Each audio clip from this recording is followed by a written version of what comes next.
Jadi hari ini kita akan belajar mengenai iman kepada qada dan qadar. Tapi sebelum memulai pembelajaran pada hari ini, kalian harus fokus dulu ya. Dilarang membuka HP maupun membuka buku yang tidak pembelajaran agama Islam. Jadi sebelum masuk ke materi,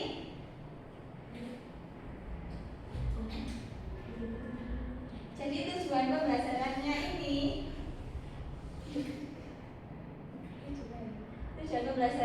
menjelaskan pengertian qada dan qadar, lalu membedakan qada dan qadar secara tepat, menyebutkan dalil tentang qada dan qadar, dan menyebutkan contoh perilaku yang mencerminkan keimanan kepada qada dan qadar, serta menjelaskan hikmah dan menganalisis peristiwa yang berkaitan dengan qada dan qadar. Jadi sebelum masuk ke materi ini, saya akan menanya kepada kalian, apakah kalian itu pernah mengalami kegagalan di dalam hidup kalian? Pernah. Pernah merasa kecewa dengan takdir yang tidak sesuai dengan keinginan kalian? Pernah.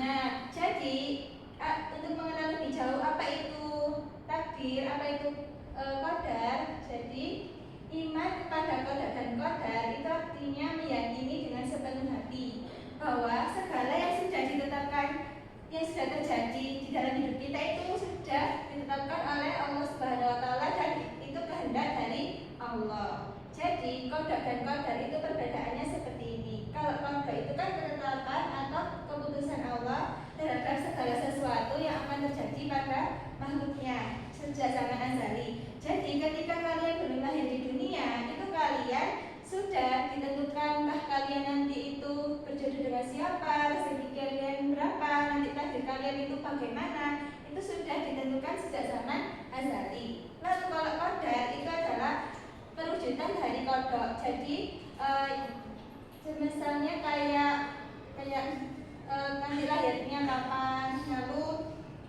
kamu itu nanti sekolah di mana, berpendidikan di mana, jadi sudah jelas tepatnya dan keadaan yang telah ditentukan. Jadi qadar terbagi menjadi dua, yaitu qadar apa? Mbak Masa dibaca. Qadar mubarrah ya adalah ketentuan Allah yang bersifat pasti dan tidak dapat diubah oleh manusia. Dan qadar mu'allaq adalah ketentuan Allah yang pelaksanaannya berkaitan dengan usaha, ikhtiar, doa, dan ikhtiar manusia. Ya, jadi yang Mbak Naila sudah paham apa itu kalau takdir mubarrah? Kalau mubarrah itu sifatnya pasti dan tidak dapat diubah, itu seperti kematian. Kalau takdir mu'allaq itu bisa diubah sesuai dengan usaha dan ikhtiar kita. Iya, baik, bagus, pintar sekali. Kita beri tepuk tangan buat Mbak. Lalu selanjutnya yaitu, nah ini tadi ya perbedaan qada dan qadar yang sudah disimpulkan oleh Mbak Naila. Jadi qada itu ketetapan dari Allah yang belum terjadi dan sudah ditentukan. Kalau qadar itu kenyataan terus sudah terjadi dan pelaksanaan ketentuan Allah. Itu tadi. Lalu Allah kan menciptakan qada dan qadar.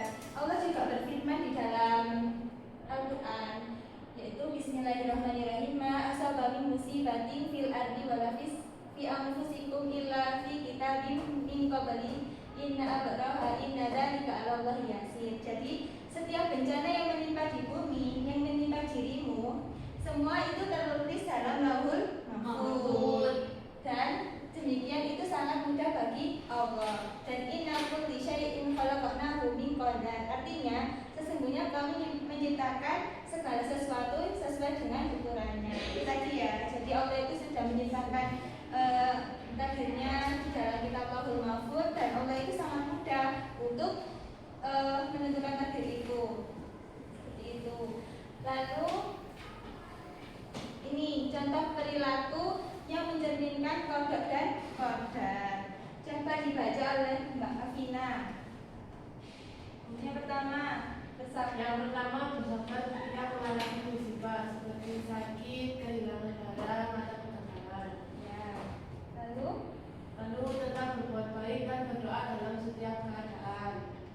ya, terus Kemudian optimis dan percaya diri dalam menghadapi masa depan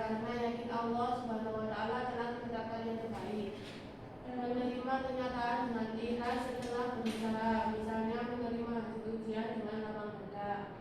Kemudian tidak sombong ketika memperoleh prestasi atau kesuksesan karena menyadari bahwa semua terjadi atas izin Allah. Baik, terima kasih.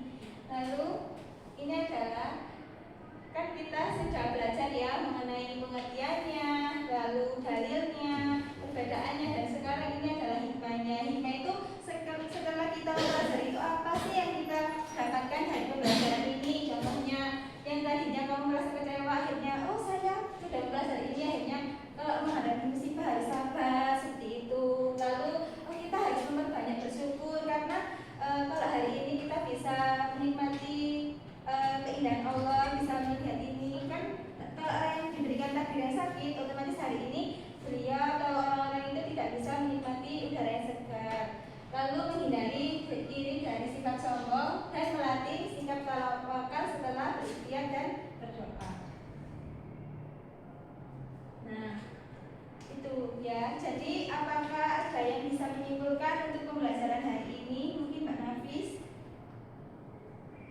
Untuk takdir itu ada dua, yaitu mubham dan mutlak.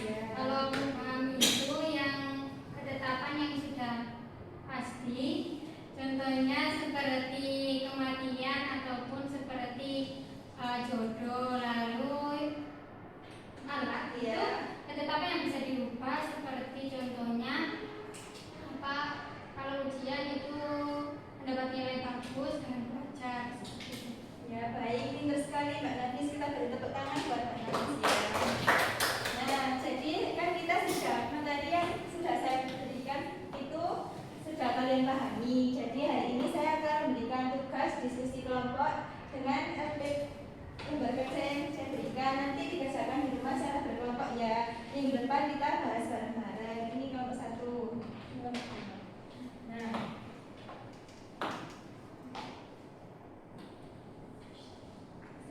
jadi ini ya kesimpulannya, bahwa qadar adalah ketetapan yang telah ditentukan sejak zaman azali.